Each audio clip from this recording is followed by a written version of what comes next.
आज जल चढ़ाने मंदिर गई थी। मंदिर एक ऐसी जगह है जहाँ जाकर आप आध्यात्मिक ना हो तो भी कुछ देर को आध्यात्मिक ही महसूस करते हैं। लेकिन पता, आध्यात्म में आने के बाद में मंदिर जाने का मज़ा ही कुछ और है। एक मूर्ति शीशे के अंदर थी, फिर भी एक लड़की किसी तरह से वो शीशे के दरवाजे पर लगे हैंडल पर फूल रखे जा रही थी और मैं भी उसे देखकर सोच रही थी कि ये क्या ही कर रही है। श्रद्धा पर शक नहीं है, उसका बस अभी एक दर्जा कम है। यानी जैसे बच्चे पहले दर्जे में दूसरे दर्जे में पढ़ते हैं वैसे ही भोले बच्चे जैसी ही पूजा थी एकदम उसकी। मैं भी तो ऐसी ही थी, और थी क्यों, ऐसी ही हूँ, अभी भी नीचे दर्जे में पढ़ने वाली। जलाभिषेक के बाद सब देवी देवताओं के सामने हाथ जोड़े मैंने, और जब आदि शक्ति दुर्गा दिखी तो उनके सामने हाथ जोड़कर बस यही कहा कि हमेशा मेरे साथ रहना, कभी छोड़ के ना जाना। तभी अचानक से ऐसा लगा कि मानो अंदर बैठी हुई आदि शक्ति हंस रही हो और कह रही हैं कि मैं कब छोड़कर गई तुम्हें, तुम ही चली जाती हो दूर।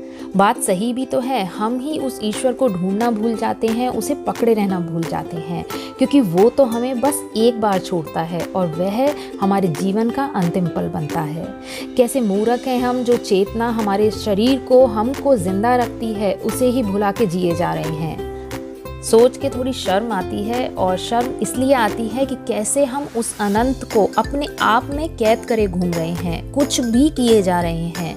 जो आत्मा, जो परमात्मा स्वच्छंद है, उसे अपने हिसाब से पोषित कर रहे हैं। जरा सोचो तो, आपको कोई कमरे में बंद कर दे और आपको खराब अच्छा कुछ भी खाने को दे, जैसा उसका मन हो उस हिसाब से, ना कि जैसी हमारी इच्छा है उस हिसाब से, तो बुरा लगेगा ना हमको। हम खुद भी तो यही किए जा रहे हैं, वो भी न जाने कब से। आत्मा को पोषित करने को क्या दे रहे हो, सोचा है कभी?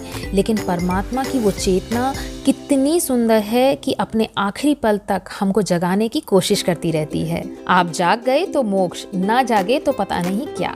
मोक्ष का मतलब भी हम में से कोई जानता है? जीवन मृत्यु से परे हो जाना ही क्या मोक्ष है? आपको लगता है कि इस धरती पर कोई ऐसा है जिसने इतने अच्छे कर्म करे हों कि जिसे शिव का स्थान मिल जाए?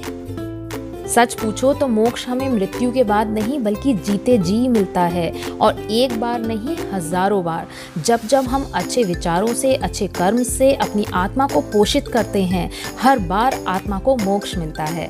अच्छा, मोक्ष क्या है? परम आनंद, यानी हमें धरती पर दोबारा जन्म नहीं लेना पड़ेगा। और अगर मानव जीवन इतना ही खराब होता कि धरती पर आना पाप समान होता, तो क्या कभी स्वयं विष्णु धरती पर आते? वो भी एक बार नहीं बल्कि बार बार। मोक्ष स्वयं को तारना नहीं बल्कि तारनहार बनना है। पता नहीं मैं खुद भी कितना जानती हूँ मोक्ष को, लेकिन अपनी कम अक्ल से बस यही समझ पाई हूँ कि ईश्वर को पा लेना, उन्हें समझ लेना, उनसे सलाह ले पाना, उन्हें सॉरी बोल पाना, उनके साथ हंस पाना, उनसे कुछ समझ लेना मोक्ष है, वही अध्यात्म है।